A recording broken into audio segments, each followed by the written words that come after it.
Seigneur vous bénisse abondamment. Nous voulons écouter la parole de Dieu. Dieu de grâce, parlez-nous par la puissance du Saint-Esprit. Au nom de Jésus. Amen. Nous vous aimons, nous vous saluons par le nom de notre Seigneur.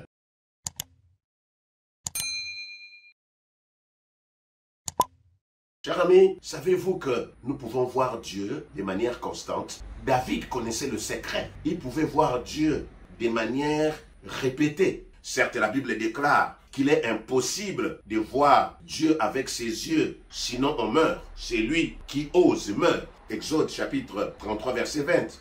L'Éternel dit, tu ne pourras pas voir ma face, car l'homme ne peut me voir et vivre. Me voir, mon visage, c'est impossible, dit l'Éternel. Un être humain ne peut pas me voir et rester vivant. C'est ce que la Bible dit. Pourtant, le roi David affirme le contraire. Comment cela se faisait-il, mon frère, ma soeur? Comment cela est-il possible? David en connaissait le secret, comme j'ai dit tout à l'heure. Psaume 16 au verset 8. La Bible nous dit, j'ai constamment l'Éternel sous mes yeux. Quand il est à ma droite, je ne chancelle point. J'ai constamment l'Éternel sous mes yeux. Quand il est à ma droite, je ne chancelle pas. Il savait que lire la parole de Dieu, c'est être en contact avec Dieu. C'est voir Dieu. Oh, j'aime Jean chapitre 1 verset 14. La parole a été faite chair et elle a habité parmi vous, pleine de grâce et de vérité.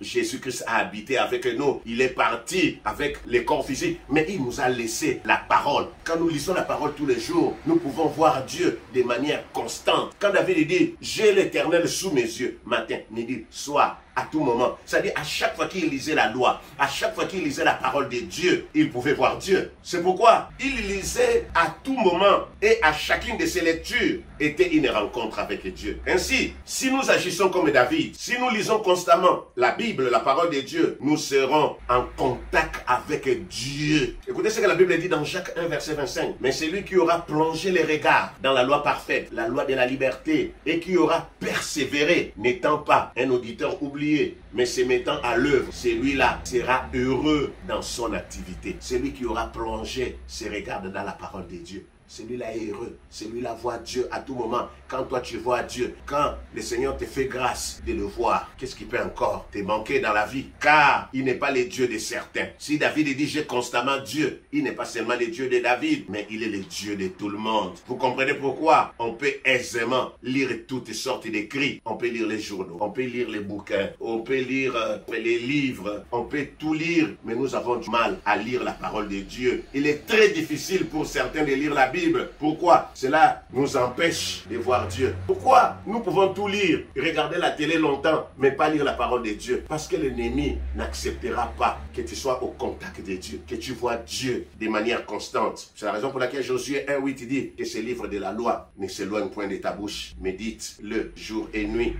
pour agir fidèlement selon ce qui est écrit. Car c'est alors que tu auras du succès dans tes entreprises, c'est alors que tu réussiras. Bien aimé, c'était ça le secret de David. Et le jour où j'avais compris qu'en lisant la parole de Dieu, on avait Dieu constamment sous ses yeux, bien aimé, ma vie avait changé. Devant n'importe quelle situation, je pouvais seulement prier ou découvrir un secret dans la parole de Dieu. Et c'était l'orientation que le Seigneur m'a donnée pour que les choses changent. Que le Seigneur vous bénisse abondamment. Bien-aimé dans le Seigneur, peut-être tu n'as pas encore accepté Jésus-Christ dans ta vie. Je t'invite à faire cette courte prière. Mon Dieu, je reconnais que je suis un pécheur. Je viens à toi, je te demande pardon et pitié de moi. Jésus, je m'humilie au bas de ta croix. Accepte-moi dans ton royaume. Je te reçois comme Seigneur et Sauveur personnel. Pardonne tous mes péchés. Apprends-moi à marcher selon ta parole, au nom de Jésus. Amen. Nous qui venons d'écouter ce message, une seule prière à faire. Dieu renouvelle mon intelligence. Deuxième chose à faire, nous avons une seule chose à faire, s'efforcer de lire. Au début, ça sera difficile, mais nous allons nous efforcer. Et en le faisant, le Seigneur va nous faire grâce. Père, j'ai besoin de toi. Aide-moi à lire la parole de Dieu, à mettre ces messages en pratique. En lisant, j'aurai le Seigneur